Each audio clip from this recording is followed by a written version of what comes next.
Good evening, everyone. This is jomarhilario. You are in the Legal Matters webinar regarding virtual careers, and tonight we have our guest, Tony Pol Sangalang, and we're gonna have a Q&A with him. This is his first time to attend the webinar, so very, very tawag dito, honored for us to have a attorney, a lawyer with us tonight to answer all your legal questions. Apparently, you guys submitted around 50 questions.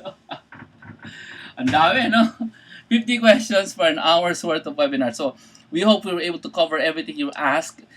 We noticed that most of the questions are actually taxes, no? Tungkol sa taxes. Let's find out what the lawyer says. We already asked that question earlier, di ba? Sa CPA, no? In-interview natin sila Mark before this webinar. So, just before we got our ball rolling, I'd just like to introduce to you si Attorney Paul. Attorney Paul is actually a broadcaster, believe it or not. He has a radio program sa DZRJ where he talks about legal matters. And pero on leave siya ngayon because he is the president or exiting president of Rotary McKinley Makati. Okay, so that's a branch or group of Rotary Club in the Philippines sa McKinley Makati. And he is a lawyer from the school na alam niyo lahat kung ano. So welcome, Attorney Paul. Hi, Jomar. Good evening. Yeah. Good evening to everyone. Okay, so before we start it with the legal questions, I'm gonna ask you a few questions. Just pili ka lang between the two things I will ask you. This is just a fun exercise to get things rolling para naman makilala ka nila as a person first, hindi as a lawyer first. Person muna. Okay, so I'll give you a choice, So you can also answer a different answer if you prefer, okay? First question. What do you prefer? Salad or rice? Salad or rice? Ano ba ito? Trick question? Hindi. Preference lang. Rice. Okay. 3D movie or ordinary movie? Ano? Lady movie? 3D. Three-dimensional movie. 3D. Nasapin ng digital movies. Okay. So, Macintosh or Windows? Mac, syempre. Okay.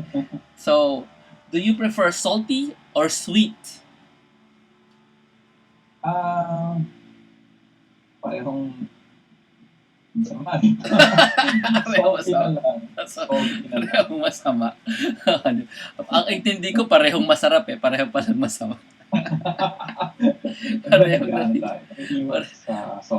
So, fiction, non-fiction? I like fiction. Okay, so final question ko, Game of Thrones or something else? Oh, Game of Thrones. Okay, very good. So yan lang yung aking fun way so that people can relate to you. You know, you're a person like everybody else.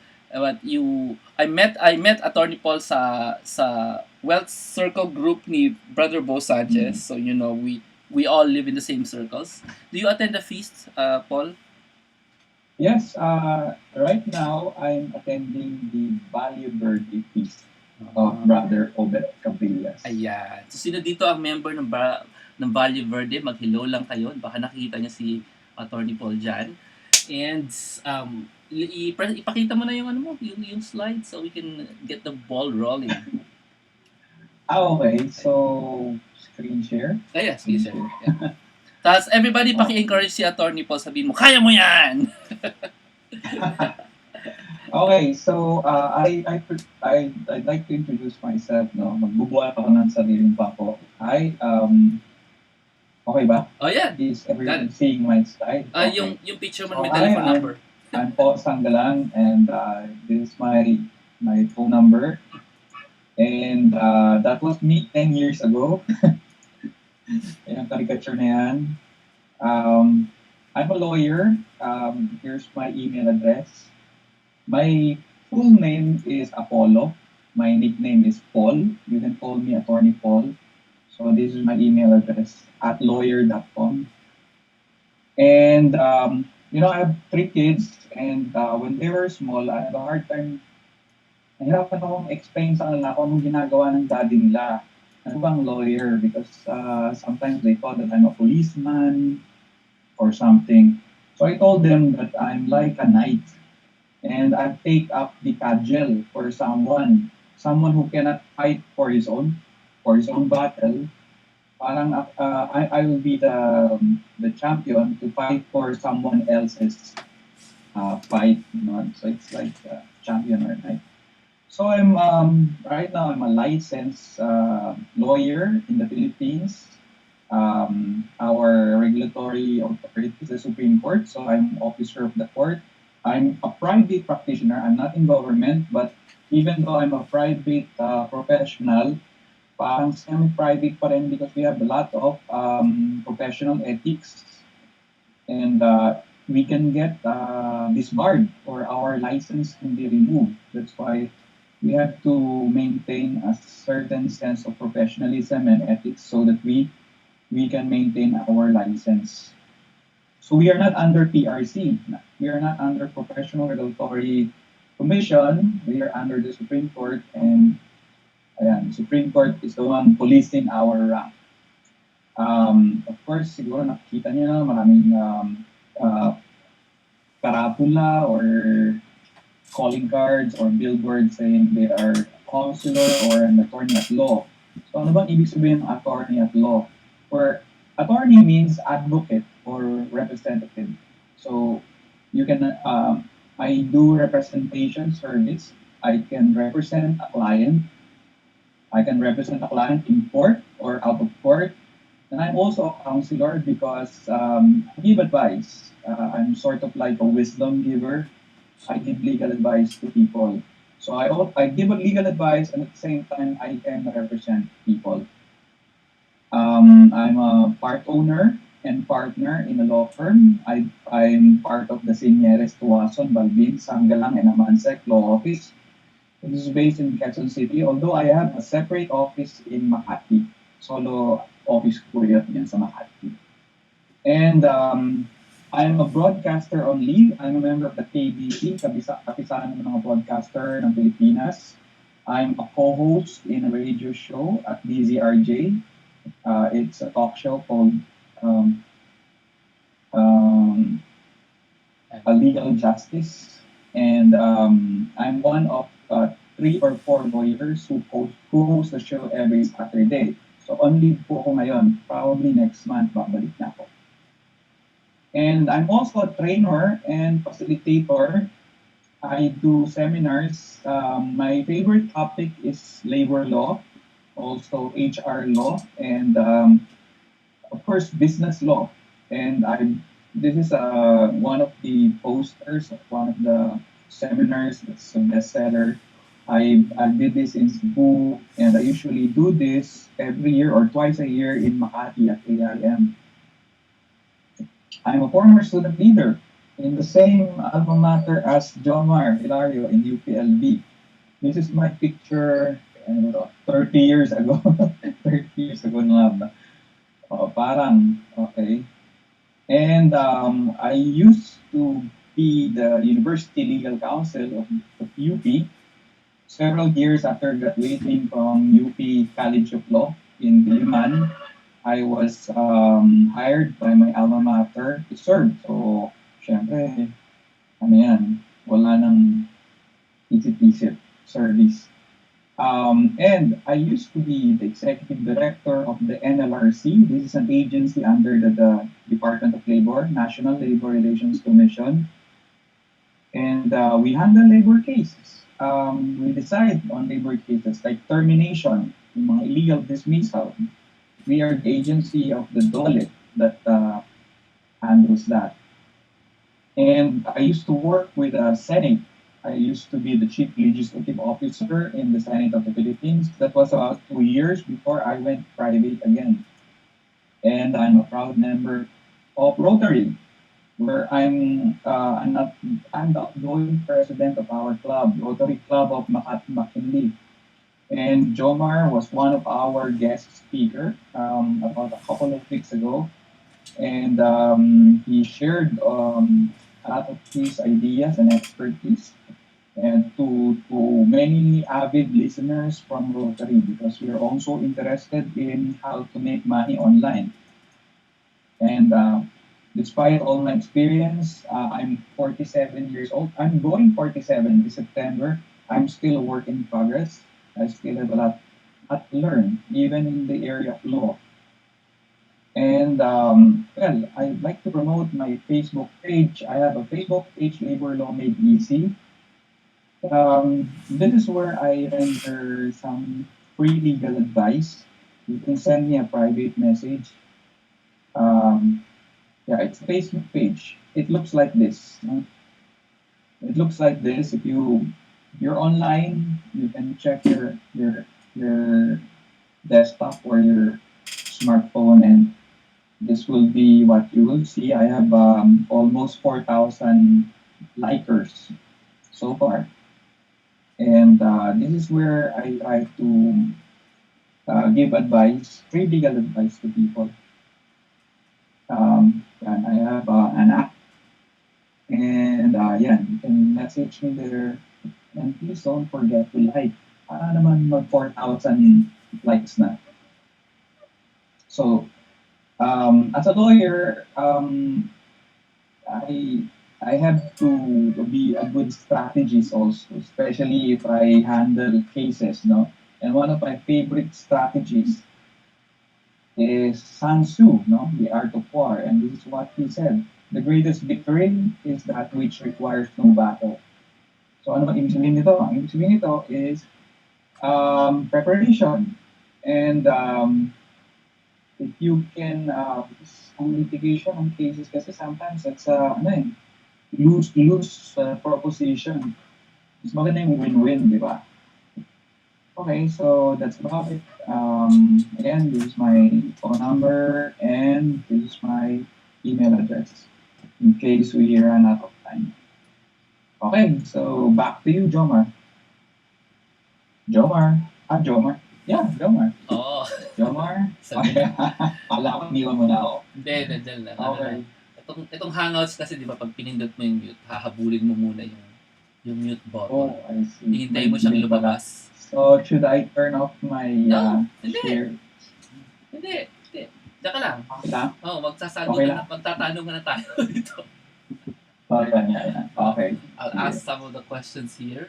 And if I were not able to ask your question, then please forgive us and email Attorney Pol Sangalang there in the email address. Yan ang ilabas mo. Para Yan. they can directly email you. So, let's start. First question na. Okay, sure. Pag may overlap, hindi ko na sasabihin. So, ito lang pinaka-simple. From Elena Solon. And tanong niya, under what category would a business form to provide a virtual office and physical office business services be under? Ay, hindi ko naintindihan yung tanong. Oh, yeah. Category of business I read the question earlier. Oh, yeah, sure. Sige. Mm-hmm. I think what she's asking is the best type of business organization, whether a corporation or a sole proprietorship, baka yun yata, or partnership. Kasi in the Philippines, we have limited types of business entity that we can use for our business. The first one and the most simple is sole proprietorship. Walang kahirap-hirap yan. You just go to DTI and then apply for a business name. And then the second one is partnership. You have to register it with the SEC. Also with corporation. So these are the three usual type of business organization that we use in the Philippines. Of course, there's cooperative, but that's a different animal. A cooperative is a different animal. So for this business of yours, itong virtual office or concierge office, or whether online or physical, it's actually up to you. Um, but the corporation so far is my favorite among the different types of businesses, because under a corporation, you have some sort of a legal uh, limited liability. Meaning, because the corporation is considered a separate person from your individual. For example, ako, si Paul Sangalang, I want to go into business. If I go into business as a sole proprietor, then I'm going business as myself. But if I put up a corporation, I'm like putting up a separate entity with its own personality. So in legal theory, that's a separate person put together. May separate identity kami. So in that way, I don't have a personal liability pag nagkaroon ng problema yung corporation. If the corporation faces lawsuit or some problem, legal problem, then I can distance myself from the corporation. That's the biggest advantage of doing business as a corporation. And of course, you can have business partners or other stockholders. Pag sole proprietor, ang maganda dito, pag mag-isa ka lang. No? It's the most simple, it's the easiest company to put up. So what some startup business usually do, they start as a sole proprietor and then eventually they upgrade to a corporation. Yung iba naman, iniisip nila, since magko-corporation na rin kami, they start as a corporation right away. So it's up to you. But for me, I would advise start as a corporation. I think the question is what category of business? Let's say she picked a Mm-mm. corporation. What kind of anong category? Corporation. Yeah, It's a yeah. service. It's a service establishment. Ganun. Yeah, yeah. It's a service establishment. For purposes of labor law and classification sa mga yan kasi mag-apply ng business permit it's a service establishment. Yun yung pangalan, service is sorry, yun ang tawag nila doon, service Yeah, establishment. it's a service establishment kasi minsan pag tinignan mo yung checklist, di ba? Ah, nawala yan. Nawala. Resume mo lang kasi Okay, nothing happened. I'm here. Yeah, we're back again. So, resume natin as if nothing happened. Ganun lang buhay yan. Okay. It's okay. I'll go to the next question. Kasi para maka-move on na tayo. Tanong ni, Okay. ni Jason. So, congratulations nga pala, Paul. You experienced your first technical problem. Okay. Always happens, we just ignore it. Can the integrated bar of the Philippines help Filipinos, including virtual professionals, online business people, in investigating why the Philippines has the slowest internet compared to other countries? Mm-hmm. Yun. Yes. Well, yes, that can be done. Oo. Pero sa Philippines kasi, the problem is there are limited players, internet providers. So it's really a matter of competition rather than law. Kasi how can we impose something na dapat ito yung minimum bandwidth mo or it's more of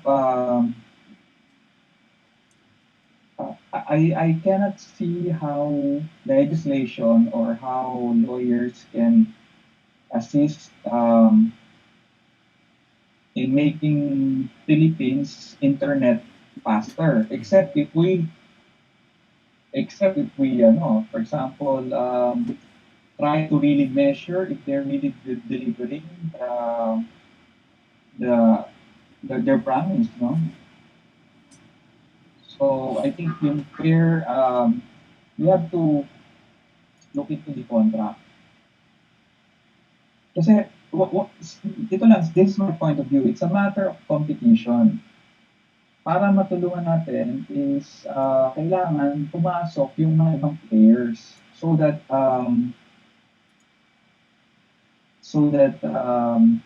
our local players would shape up or shape out. So siguro liberalizing the telecommunication or in the internet provider industry would solve the problem. So that's the legislation that our lawmakers should come up, and the Integrated Bar of Philippines can make representation to our Congress.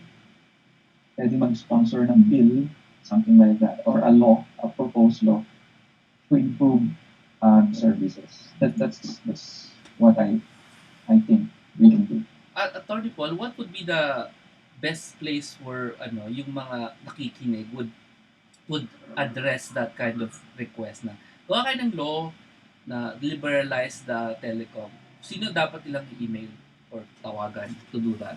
Oh, well, we have right now we have a department. We have the Department of Telecommunication, Transportation and Telecommunication. Under that, there are sub-agencies. So we have government agencies that regulates. That's the first level. But sa private sector, we can actually put up an association or an umbrella organization. The problem kasi is pag hindi pa napipil ng mga lawyers yung ganitong problem, hindi hindi nila hindi kikilos, diba? If government doesn't receive a lot of complaints from people, hindi kikilos. So, kailangan natin mag-generate ng critical mass of public opinion such that our lawmakers will take notice and come up with a proposed law or proposed bill so that it will become law so we can liberalize and regulate our internet industry. Okay, alam ko na gagawin dyan. Let's move on. Mm. Next question from Mm. Divine. How can I avail of housing loan in Pag-ibig if I'm not locally employed and doesn't have a business to present? Point. Yeah. Even if you are not employed, you can apply as a voluntary member sa Pag-ibig. So, ang Pag-ibig, they only cater to members. To become a member, you must register and then make your regular deposit. Now, if you're a voluntary member of Pag-ibig, then all the contributions will come from your own pocket. The advantage of being an employee is that there's an employer share. May employee share and then there's the employer share. So, hindi cargo ni employee lahat ng Pag-ibig contribution. But if you are an independent professional, then you have to pay everything from your own pocket. But let's start. Register first. Tell Pag-ibig that you want to register as an independent, as a voluntary member. Okay. Next question. Okay, thank you very much for that, Tony Paul. Next question is, how can a virtual professional be protected by our law when engaged to Mm. work for a foreign Mm. client? Yeah. Well, there. Yes.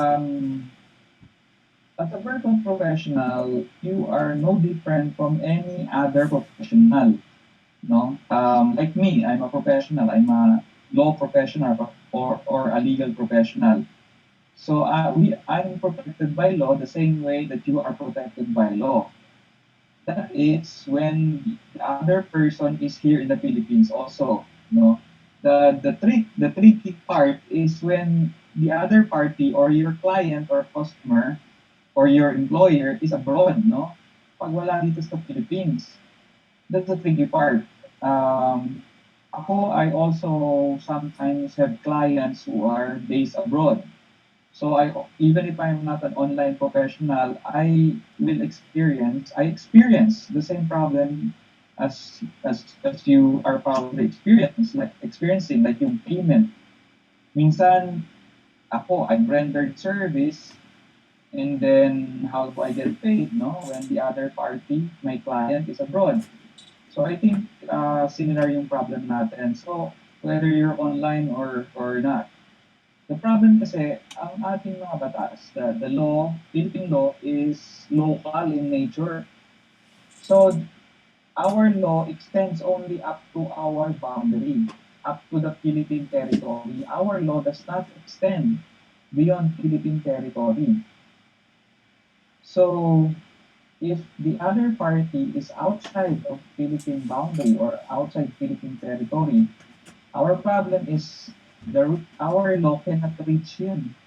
So even if you have right under our law, even if your right was violated under Philippine law, The problem is how to enforce Philippine law to someone who is based abroad, like in the US or in Japan or somewhere in the Middle East. How do you enforce Philippine law when in their country Philippine law does not exist?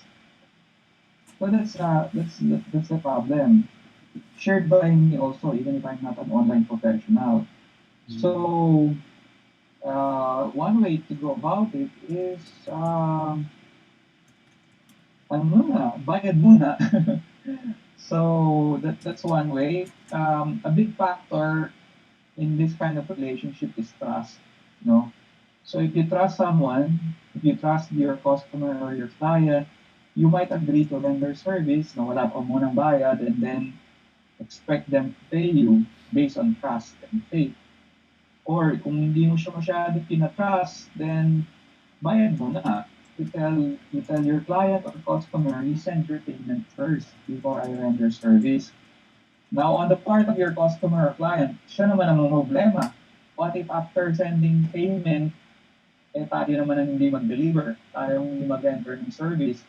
Ganun din, in the same way as their law, cannot reach us sa Philippines. Kasi kung US law yan, US law does not extend to the Philippines.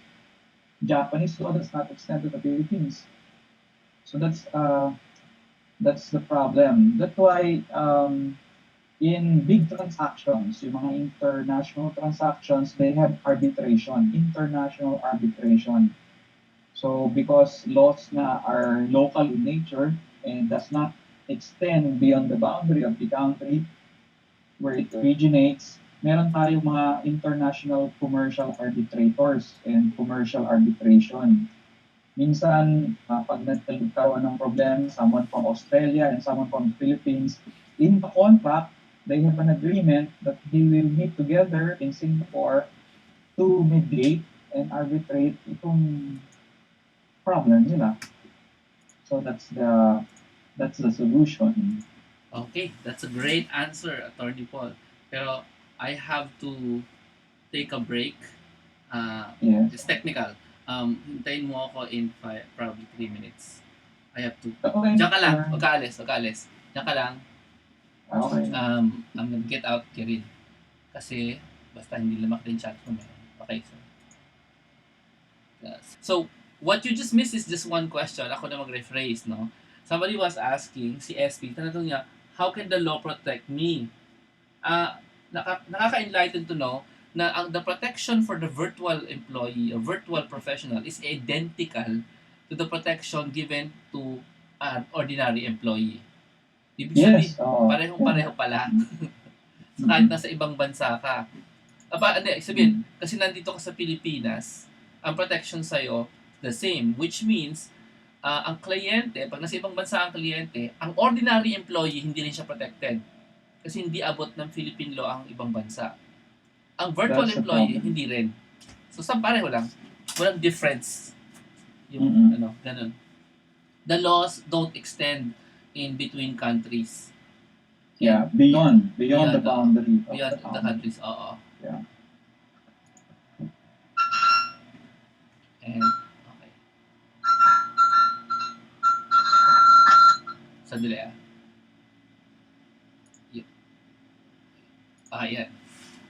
So, may question dito sa chat.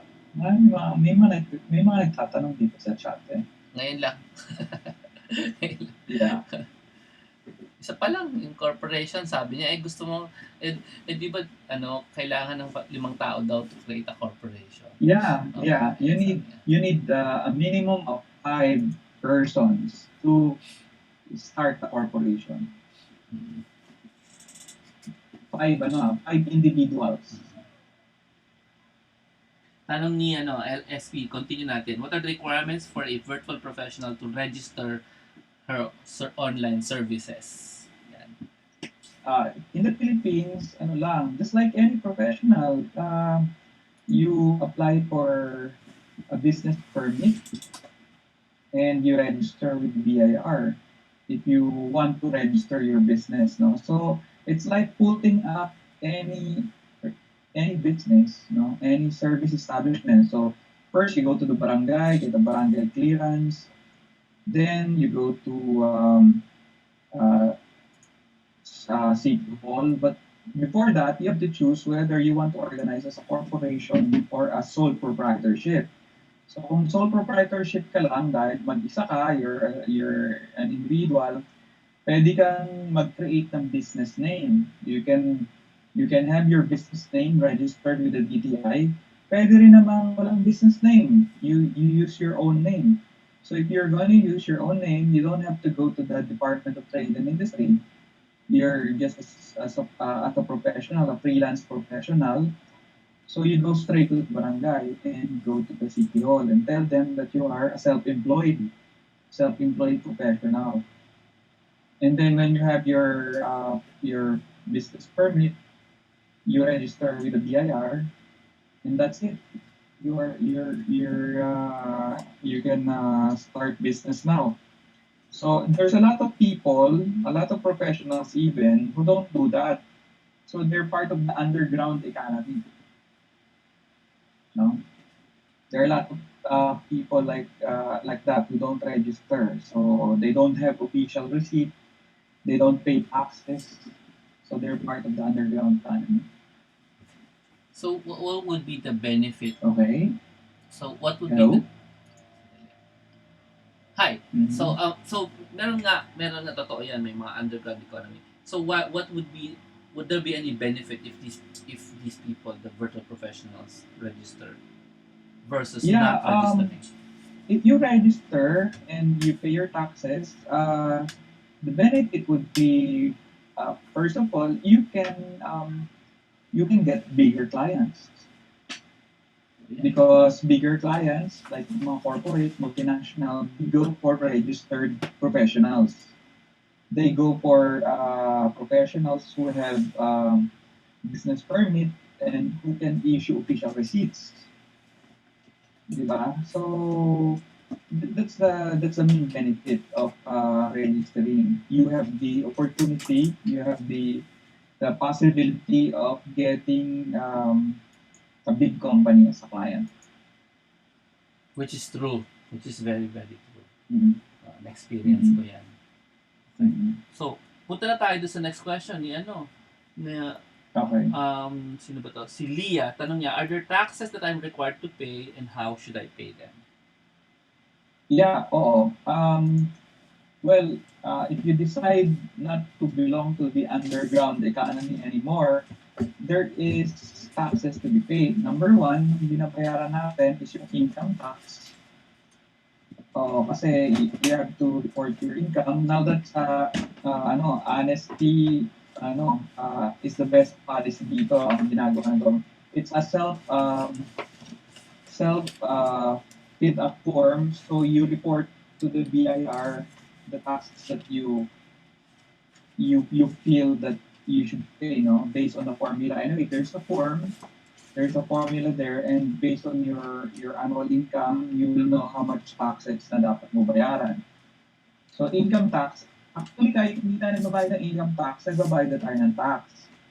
Because if you eat out sa fast food, if you buy something, makikita niyo may VAT, no? There's a VAT. And the value added tax is a pass-on tax, no? So every time we buy something na may VAT, we are actually paying tax. Hindi lang natin alam. So aside from VAT, we pay the income tax, and then there's a 3% tax kung ayaw mong maging VAT professional. So may option ka whether you pay the 3% percentage tax, or become VAT registered. But becoming a VAT registered is more complicated. But a lot of big companies like to hire professionals who are already VAT registered. No? If you are VAT registered, you can pass on additional 12% to the value of your services. But you have to remit that to the BIR. Medyo complicated nga lang. So, sa mga small professionals, they'd rather just pay the 3% percentage tax. Okay? Okay, that's great. So at least nakuha niya. There's a recording of this webinar. So if you want to go back to it and ano ba yun sinabi niya, just listen to the webinar. And Beck is asking for specific forms numbers. Sa Oo, ulo mo ba oo yun? nga, mga specific form. Sa ulo Hindi mo ako ba yun? familiar sa mga specific forms sa mga number ng form sa BIR. Mhm.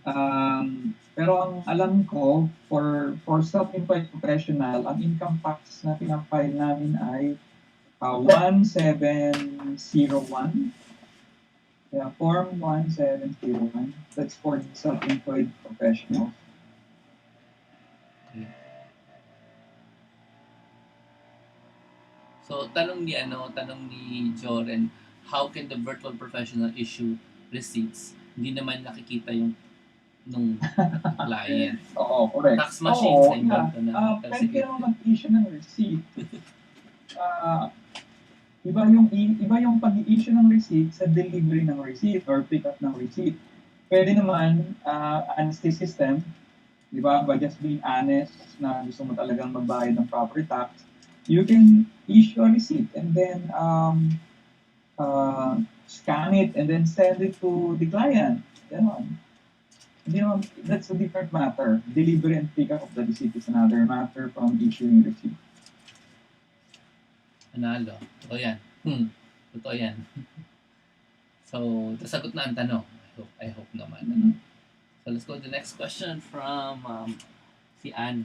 Anong legal action ang pwede namin gawin ang pwedeng gawin ng virtual professional if may client sila na hindi nagbabayad kahit may written agreement? Yeah. Both So local or international. Yan. Clients. So there are two situations. No? The first situation is kung yung client mo Philippine-based. Mm-hmm.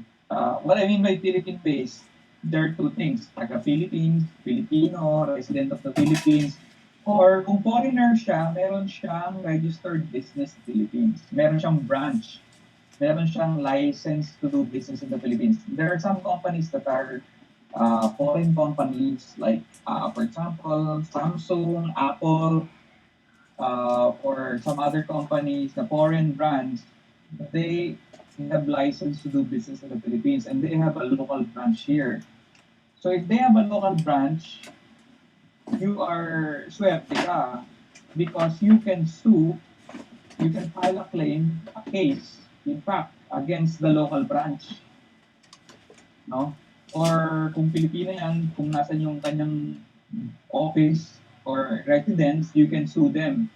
Kasi, as I said earlier, ang Philippine law kasi is local. Our law, the power of our law, cannot extend beyond the boundaries of the Philippines or the territory of the Philippines. So, ang problem ng isang virtual professional is kung yung client niya, walang Philippine physical office. Walang Philippine physical presence. So how do you enforce? Yan ang problema. The solution there is for you to go to his country and then file a case in the court of that country. Example, US. Your client is based in the US. Our law, the Philippine law, and our courts, our judicial and legal system cannot extend to the U.S. No, they have a separate set of courts and laws. So what you're gonna have to do, no, is to fly, buy a ticket, fly to the U.S. and then get a U.S. attorney and then file a case in the U.S. court. Very expensive, no? But that's the procedure. So yun yung problema. Kaya dapat if you're going to get a foreign client, bayad mo na. Ask them to pay upfront or to at least pay something substantially or a portion of your agreement before you do business. That's how you protect yourselves. Get a down payment muna or get a full payment. And you heard Okay? it here. Jomar? Okay. Yeah, ganun talaga. Sabi sa'yo, mabagal makapuntahan yung mute, unmute. You have to wait for it to appear before you click it. Anyway, thank you very much for that answer. So, alam nyo na. Huwag na kayo mag-sue ng mga kliyente. Protect yourself by going upfront. Protect yourself. Upfront na agad para mas madali. So, full payment or partial payment. So, that's one big reason not to be ashamed to ask for a partial payment upfront. Kung medyo feeling mo kailangan mo ng assurance. Lalo if it's a big project and you masasubmit mo agad kasi magaling ka. Diba? Pwede. Mag-ask ka na lang. Don't assume they're gonna say no. Okay? Okay. I'm assuming the answer is no. Does the labor code of the Philippines recognize those Filipino working online? Yeah, as long as you are considered an employee, no? Kasi there are two types of virtual professional, an employee and a self-employed, no? If you are a self-employed, then labor law does not apply to you. Siyempre.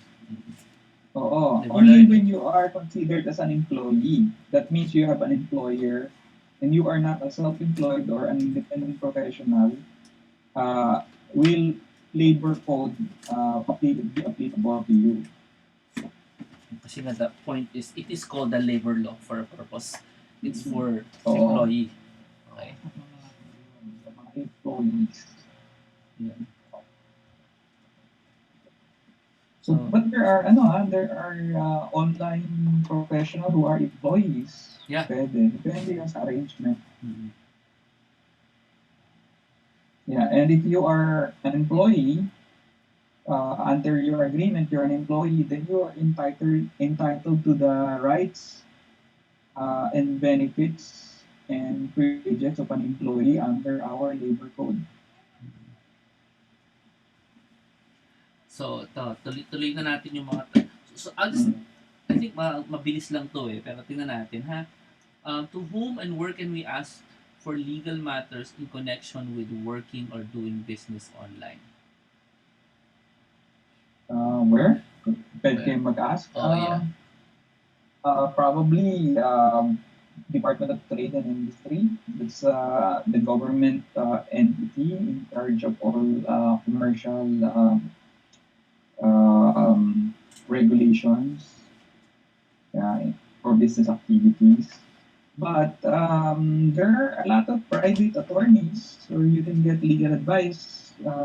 Like me, for example, I'm a self-employed private attorney. Tinatanong ni Danny, follow up dyan, do you know of any international body who can act in between those who work online or those who do business with others online? Meron, pero expensive para sa mga big time transaction. There are international arbitration bodies, no? It's commercial arbitration. You know, yung pag may mga importation contract, export and import, wherein pero mga mega deal yun eh. And then so because the parties are based in different countries, no? So they have this commercial arbitration set up, no? And that can work also for online professionals, no? Theoretically. But in terms of practicality, mukhang hindi pa unless talagang mega big transaction yun, no?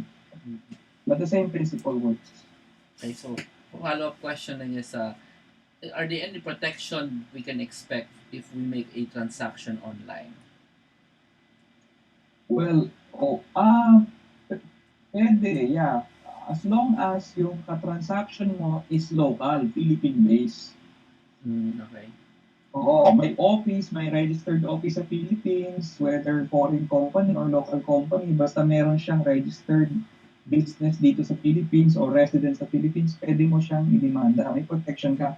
Ang wala kang protection, pag yung ka-deal mo, ka-transaction mo, it's totally no Philippine presence. Yun yung problema. Okay. So let's move out from that. Thank you very much for your questions. And thank you, Tony Paul, for the answers. Ito, iba naman. Sabi niya, do I need to apply to BIR if I'm selling online sa OLX or Sulit? It's up to you. But under our law, every income should be reported to the BIR, no? Every income, kasi may income tax yan, unless you are exempted. So, if you're doing this as a matter of, ano tawag doon, talagang yan yung business mo, no? Mayroon kang virtual store, whether OLX or selling website, if that's really your ano, then you should register with the BIR. Pero pag yung mga ano, siguro yung mga um, garage sale lang, you don't have to register with BIR kasi mga ano lang yan mga small transaction, mga hindi naman ano yan ongoing business. Ayan. If it becomes a regular thing ba, yun ang ibig sabihin na Yes, yun ang oo. main income mo. Oo. Okay, so let's move on. Thank you very much for the question, Manny Lee, and thank you for the answer, Attorney Paul. Ito, iba, ano daw yung liability niya pag hindi siya nag-declare ng earnings as a virtual professional? Oh, well, under our tax law, if you do not declare your income, your proper income, you are a tax evader. No? And when you are a tax evader, there are criminal consequences. No? However, theoretical yun. No? Kasi ang laki-laki ng underground economy sa Philippines. No? Yung mga fishball vendor, mga balut vendor, mga hindi naman nag-declare ng income tax yan eh. Eh, ang laki-laki ng kita ng mga nagtitinda ng taho, palitaw, di ba? Mm-hmm. Kumikita yan ng malalaki but they don't declare income because they are, hindi rin naman sila inahabol ng BIR, no? They're part of the underground economy. But theoretically, a person who fails to declare his proper taxes and fails to pay the correct tax is liable, for meron pang imprisonment yan. Hindi lang pinapractice sa Oo. magtataho. Yeah. Oo. The real reason kung bakit gusto mo, of course, ikaw kung gusto mo maging talagang responsible citizen, of course, it's a good thing na talagang registered ka, you pay your proper taxes, no matter how small. No, anyway, may threshold naman yan. Hindi naman lahat ng income ay taxable. Kasi may exempt, there's a level of exemption. Pag hanggang dito lang, pag wala kang income, at puro losses ka, wala ka namang babayarang tax. Loss ka na nga, lugi ka na nga, magbabayad ka pa ng tax. So, wala rin. So, kailangan kumita ka. The real reason why you want to register and pay income tax is you can't become big, no? As a professional, as a businessman, hindi ka pwedeng lumaki kung kung hindi ka registered kasi BIR will find out about you. And so hindi ka lalaki, forever ka na lang maliit, forever ka na lang underground economy. Good answer.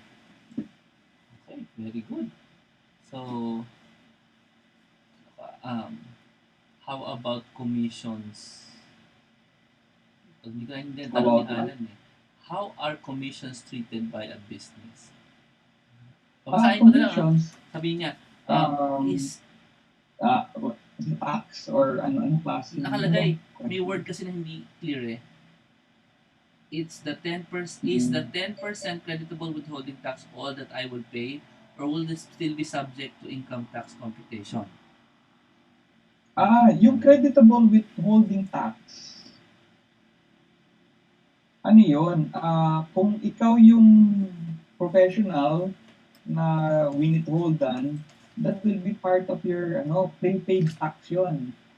Parang your client, pag nag-withhold siya ng 10% sa'yo, let's say your services is worth 100,000, and then your client, instead of paying you 100,000, paid you only 90,000 because your client said that I'm going to withhold 10% of your 100,000. Pag sinabi niyang withhold, yung 10,000 na yun na withhold niya, he has an obligation to remit it to the BIR. So he's doing you a favor by remitting to the BIR that 10,000 pesos. It's like you're paying your income tax in advance. So when you report your income, your annual income, pag ni-report mo na yung annual income mo, isasama mo yun yung 10,000 na yon at saka maki-credit yon kasi ano na yun kumbaga parang ano na yun prepaid income tax mo na yun so you can benefit from that. That will be deducted from the total taxes na babayaran mo because that's already paid and remitted to the BIR. Okay. Thank you very much for that question and the answer. Ito, susunod ko, kunin natin sa chatroom, simple lang eh. Nakalagay, Okay. sabi niya, I am a naturalized British citizen. Do I register in the UK? Mhm. So this is from the chat room. Who's asking? Si Francisco. Francisco. If you live abroad and doing the example, naturalized as British citizens, do I register in the UK? Yeah, of course. Eh, you live abroad so you register in your home country. Sir, dali lang eh. Mm. So ito nga lang, masyadong specific. Di ko alam kung kaya kong tanongin. Ang dami eh. So, naghumihingi siya ng ways to eliminate or decrease taxes paid Mm. as a Mm. virtual professional. Online professional, sorry. Ways to decrease taxes. Um, First of all, mag-itemize accounting, itemize tax reporting. Kasi pag nag-itemize ka, ibig sabihin hindi ka gagamit nung 40% optional standard deduction. It is possible na liliit yung kita mo pag marami kang expenses. So that's one form para lumit yung taxes mo. If your expenses, your actual operating and business expenses is really that high, so you can shift to itemized reporting so that liliit yung income na maano sa'yo. And another way is to form a corporation. Kasi ang corporation, fixed na 30% income tax. But a corporation has more allowable deductions, no? Mas daming pwedeng i-deduct ang corporations than an individual, than a sole proprietor. So that's one way is to form a corporation and then try to report all your expenses such that your income would be small. Ganun yan. It's actually proper accounting. So yun ang sagot, proper accounting talaga. Tama naman. Mm-hmm. Another way is, ano ba yun?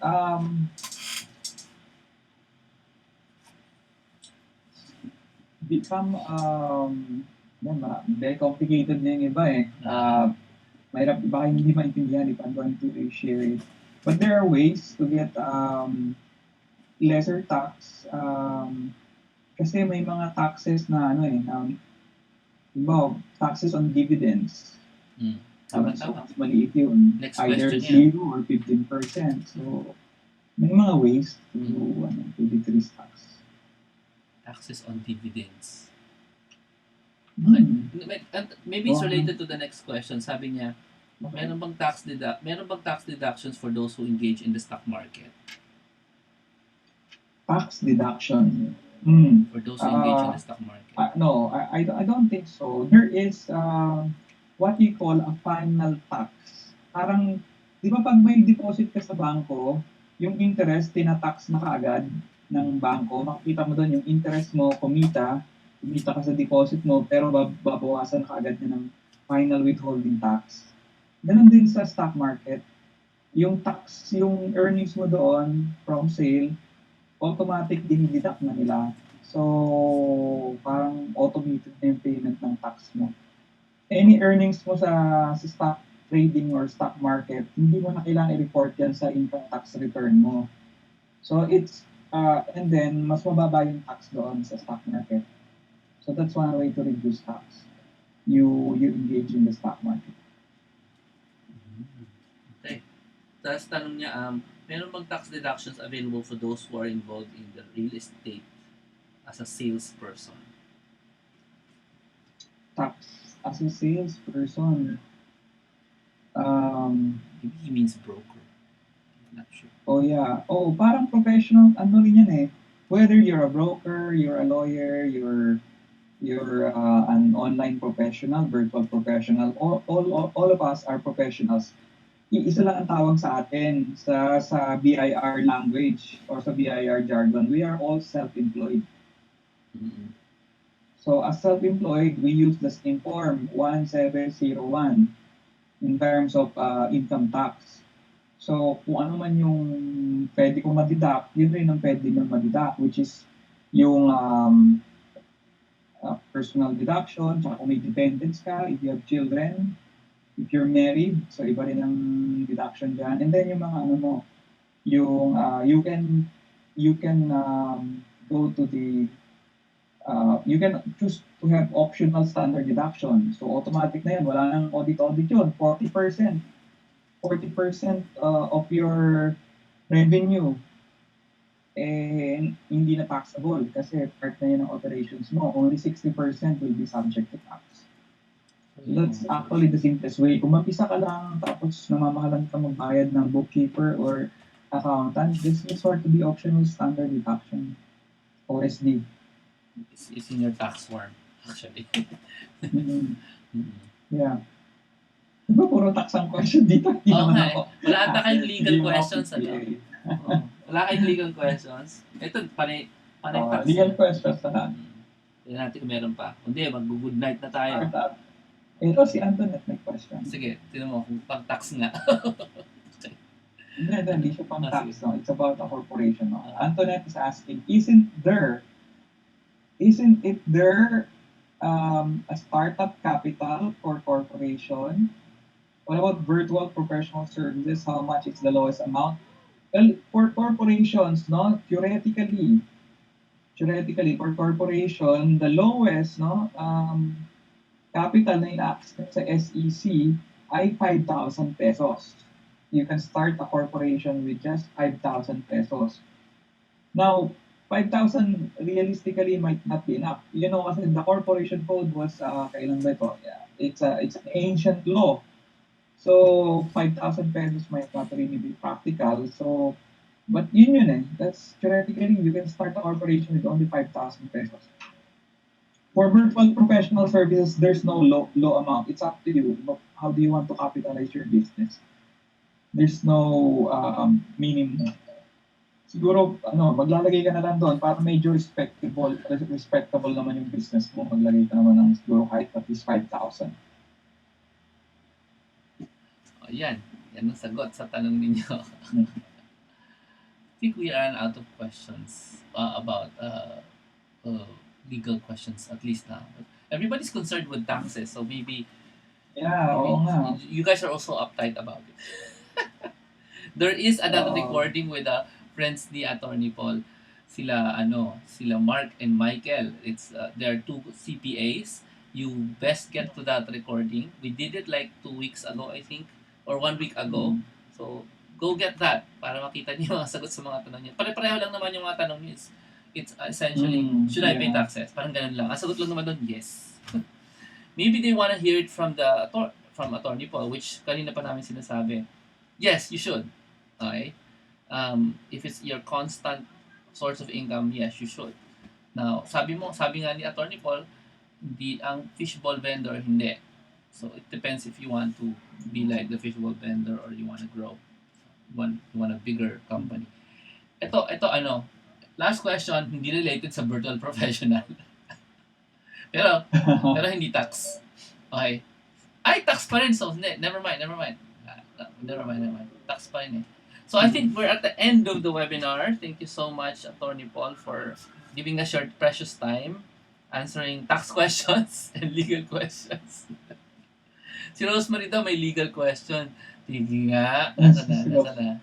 Si Rosemary daw may legal questions. Last na to, nasa na ba? Hindi ko makita. Wala dito. Hindi ko makita tanong mo, Rosemary. Baka siya sa mga isa sa mga Yan ako Pag ako nakakita ng word ng taxation dyan, kakagating ko kayo. Ano, nasagot Ngayon na pa lang kanina. pumapasok Nasagot yung na mga kanina, question. Rosemary. Tinatanong niya una naman yung sole proprietorship, partnership, etc. etc. Sabi niya, you said it's better to start a corporation and register it with the SEC. Will it be harder than sole proprietorship or partnership in terms of requirements and people? Yung pag-register ng corporation versus sole prop. Yun lang naman. Ako ang advice ko, if kung meron kang 5 individuals who can form a corporation with you, mag-corporation na lang. Corporation is the best. Totoo yan. The only problem is you don't have 5 people. In ang take ko naman dyan is stop thinking about how hard it is to form the corporation kasi mabilis lang yon. Between your lifetime, isang beses mo lang siguro gagawin yon. And mas maganda pa yung protection na mabibigay ng corporation versus yung single prop. And lifetime na yung protection na yun. Ganun. And for people like me, don't form. Ibayaran mo si Attorney Paul para i-form para sa'yo. Kasi yun ang ginawa ko. Nagbayad ako. Hindi mo kailangan asikasuhin yung corporation mag-isa. Pagawa mo yan sa professional para you concentrate on what you do best. Diba? Ayun. Kanya-kanya tayong expertise. Kasi kanya-kanya tayong expertise. We have the CPAs here, we have Attorney Paul here. You do your virtual work or your online selling. When it comes to forming corporations, pagawa mo na lang sa kanila. It will save you time and stress. Diba? Okay. Yeah, oo. Si Antoinette nagtatanong, is it okay to all relatives daw? Yeah, oo. Oo naman. Ang corporation. Oo naman. Dapat trusted nga eh. Dapat trusted mo nga eh. Tama lang. So thank you very much, Attorney Paul. Yes. Congratulations, you have a successful first webinar, including 2 technical problems. First webinar. Ganda. First technical problem. Including technical problem. Tingnan mo mamaya sa recording, wala yung technical problem. Binubura namin eh. Okay, thank you so much. Everybody, I encourage you to listen to the webinar again so you'll be enlightened. You've heard from the CPAs, now you heard from Attorney Pol Sangalang. UP and government and ano ba yung organization na head ka sa gobyerno na high-tech naman? Okay. Dati. National Labor Relations Commission. Hindi naman National Labor Relations Commission. Dati siyang head. So, very heavy credentials. So, thank you so much for honoring us, mga maliliit na virtual professionals. And we wish you well and God bless sa inyong career as a lawyer for God. Thank you. Amen. Thank you so much, guys. Thank you, Attorney Paul. Thank you, everyone, for asking questions and listening. God bless. Thank you, then. God bless. Thank you. Thank you very much. Bye.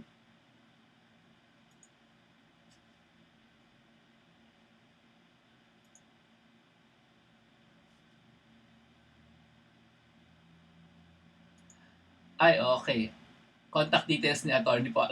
Kainis naman. Contact details. I-flash mo nga ulit, kukopyahin ko lang. Sige. I-flash mo lang, tapos kukopyahin ko. Flash lang. Okay. Pag nakuha ko na, pwede ka na mag... ito. Exit. Yan ang email ko. Ayan, di pa lumalabas. Relax. Pag nakuha ko Dosa. na... Yan na. Wait a minute. Ayan na. Sandali. Wait for me to copy it before you let go. Okay, you can go. Thank you so much. Nakopya ko na. Yes. Yeah. Good night. Sabi mo sa anak mo, success. Okay. Thank you. Thank you. Bye. Good evening. Bye, everyone.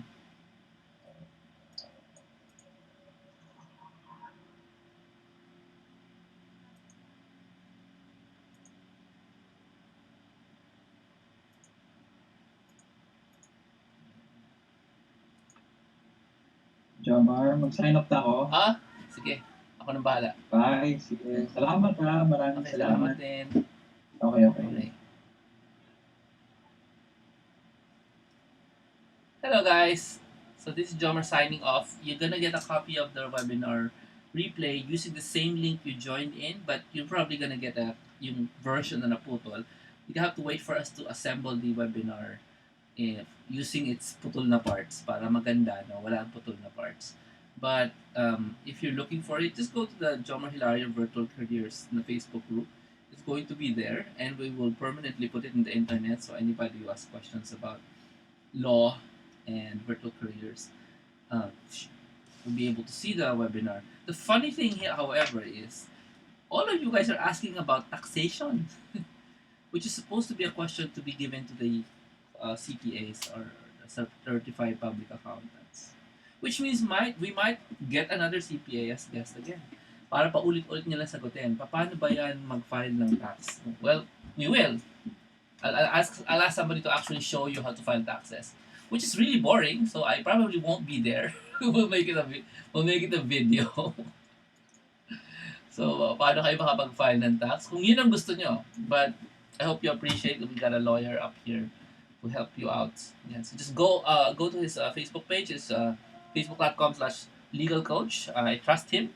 Okay, he's one of my schoolmates at the same time in college. So, hindi lang yun, he's also a follower of Bo Sanchez. So, we have a good advocate. No? That's what counselor means, attorney means, in the person of Apollo Sangalang. Okay? Thank you so much for joining us. And do join us on Monday. We have another webinar for you. And coming up, actually, is a 3-day super mega webinar day. We will announce to you kung kailan yung 3-day webinar. We'll be teaching you lots of brand new stuff and answer your questions. Okay? For those who have questions regarding virtual careers and the instant virtual skills, just stay put and Nikki will answer you. Thank you so much for joining us. God bless. This is Jomar Hilario and I didn't introduce myself kanina. Okay lang yun, di ba?